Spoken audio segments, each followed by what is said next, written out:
विनयानतया चारुचर्यया विजयावहं दयालवैकस्पृहया हयाननमया महे।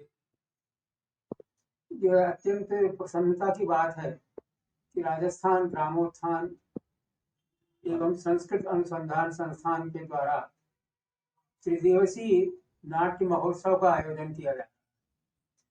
संस्कृत में विश्व की सर्वोत्कृष्ट और सर्व प्राचीन संस्कृत नाट्य परंपरा है, ये तो सबको मालूम है। उत्तर रामचरित, विज्ञान शाकुंतल, ये सब नाटक संस्कृत में नाट्य शास्त्र, विश्व का सबसे पुराना नाट्य शास्त्र संस्कृत में उपलब्ध है, भारत का नाट्य शास्त्र। तो नाटक का तो बहुत कुछ विचारणीय विषय है। खास करके राजस्थान में, जयपुर में संस्कृत नाट्य मंचन की बहुत लंबी परंपरा है। यह अपने आप में देखने की बात है कि जयपुर में यहाँ राम प्रकाश नामक नाटक घर हुआ करता था, बहुत पुराना, 20वीं सदी में, पूरी 20वीं सदी में वहाँ बराबर बहुत सुप्रसिद्ध नाट्यकारों द्वारा, अभिनेताओं द्वारा बड़े बड़े नाटकों का मंचन किया गया, जो इतिहास में प्रसिद्ध है। ये बहुत प्रसिद्ध बात है।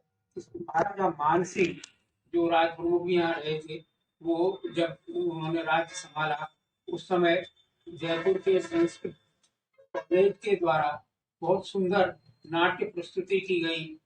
उस समय पांडव विजय नामक इतना बढ़िया नाटक राम प्रकाश नाटक घर में खेला गया, जिसमें अर्जुन, सीता, ये सब संस्कृत में, उत्कृष्ट संस्कृत में लिखा गया।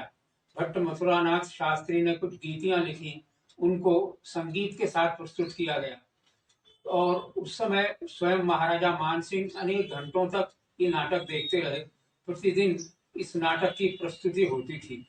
उस समय फिल्म वगैरह उतनी ज्यादा लोकप्रिय नहीं हुए थे, नाटक लोकप्रिय हो गया, ये घोर आश्चर्य की बात है। संस्कृत नाटक की परंपरा हमारे जयपुर में, इसको अपरा काशी कहा जाता है, बहुत पुरानी है। इस दृष्टि से इस सब पर विचार की आवश्यकता है। इस सब का इतिहास लिखा गया, किंतु धीरे धीरे विस्मृति के गर्भ में जा रहा है। ये बड़ी खेद की बात है। अच्छी बात यह है कि इस पर विचार हो और ये देखा जाए कि किस प्रकार संस्कृत की नाट्य प्रस्तुतियां हुआ करती थी, और संस्कृत में सहस्राब्दियों की जो नाट्य परंपरा है वह अब भी उसी प्रकार जीवित है। इस समय आपको जानकर प्रसन्नता होगी कि संस्कृत में फिल्में बहुत अच्छी बन रही हैं। शंकराचार्य फिल्म अय्यर ने बनाई थी, वो तो बहुत प्रसिद्ध है ही। उसके साथ अनेक फिल्में और बन चुकी हैं। 5-6 संस्कृत फिल्मों का तो इतिहास इस समय सामने आ चुका है। इस प्रकार संस्कृत और नाट्य परंपरा, इन दोनों का जो अभिन्न संबंध है, उस पर विचार बहुत सार्थक है और वो अत्यंत सराहनीय है। राजस्थान ग्रामोत्थान एवं संस्कृत अनुसंधान संस्थान का इतिहास अपने आप में प्रशंसनीय रहा है। इन्होंने भारत के प्रसिद्ध विद्वानों को बुलाकर अनेक इस प्रकार के उपक्रम किए, अनेक सेमिनार्स किए, अनेक विचार गोष्ठियां आयोजित की।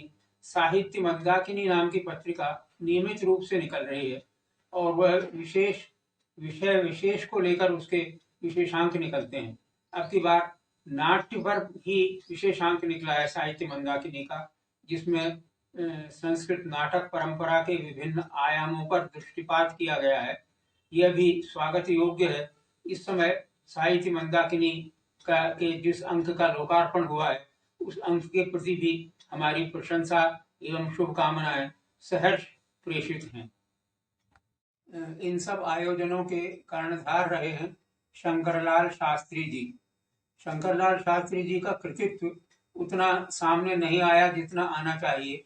मैं उनका प्रशंसक इस दृष्टि से भी रहा हूँ कि राजस्थान में संस्कृत परंपरा, संस्कृत विद्वानों और संस्कृत के लेखकों का जो जमघट रहा पिछली शताब्दी में, उस पर 2 पुस्तकें इन्होंने स्वयं ने लिखी।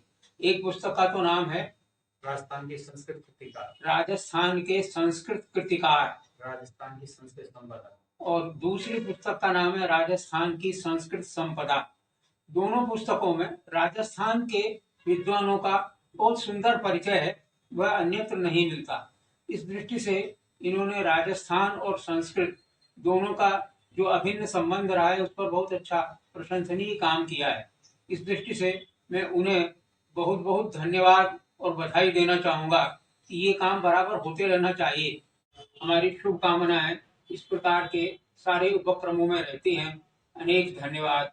नमस्कार।